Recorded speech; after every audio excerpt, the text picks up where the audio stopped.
All right, so now we're going to continue with a few more definitions and looking more on polynomials, our basics on polynomials. So our place where we're picking up is the term binomial. So we talked about monomials in the last video. So those were polynomials with exactly one term. So a binomial, bi meaning two, is a polynomial with exactly two terms. So we can't have anything that's just a constant here, really, because that would just be one term. But if we bump it up, a common binomial you could see is a linear binomial, like x plus 2. We've got two terms here, the x and the 2.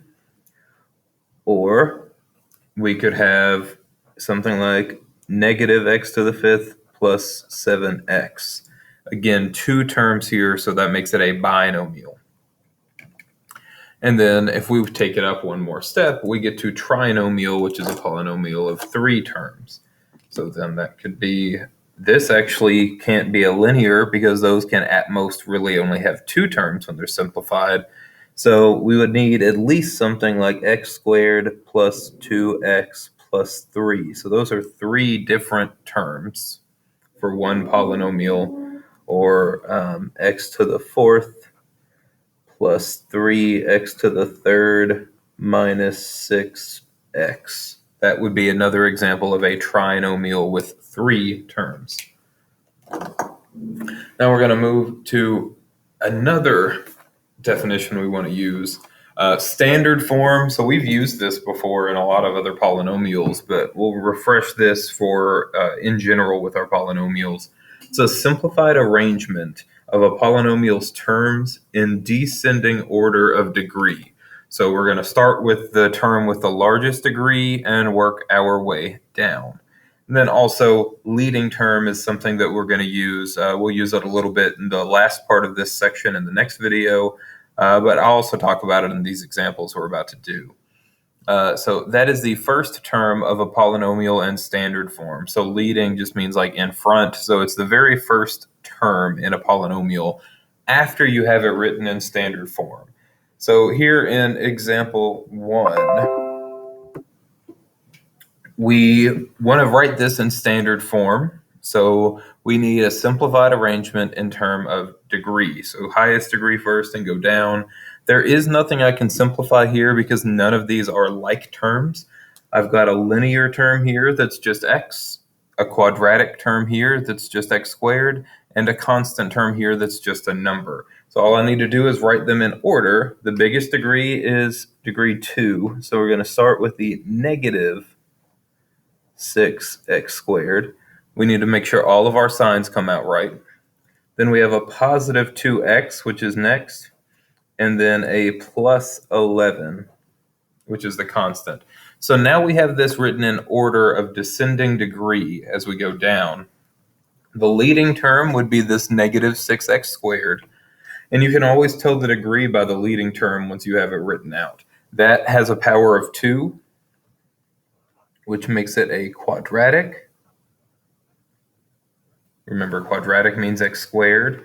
And then there are three terms here, so that makes it a trinomial. So if I was going to name this polynomial based on its degree and number of terms, it is a quadratic trinomial because the highest degree is x squared and there are three terms in it.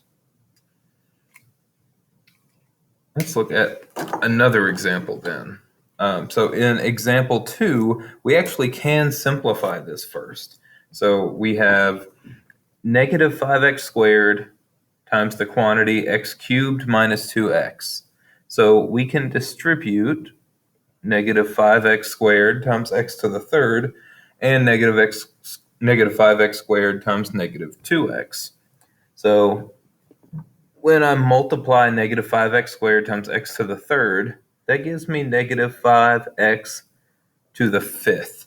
So I'm going to take a second to just give you a brief reminder of how to multiply here. If you need to break it down, when we multiply x squared by x to the 3rd, if you need to, just remember what these two things individually are. X squared is x times x times itself. There should be two of them multiplied together.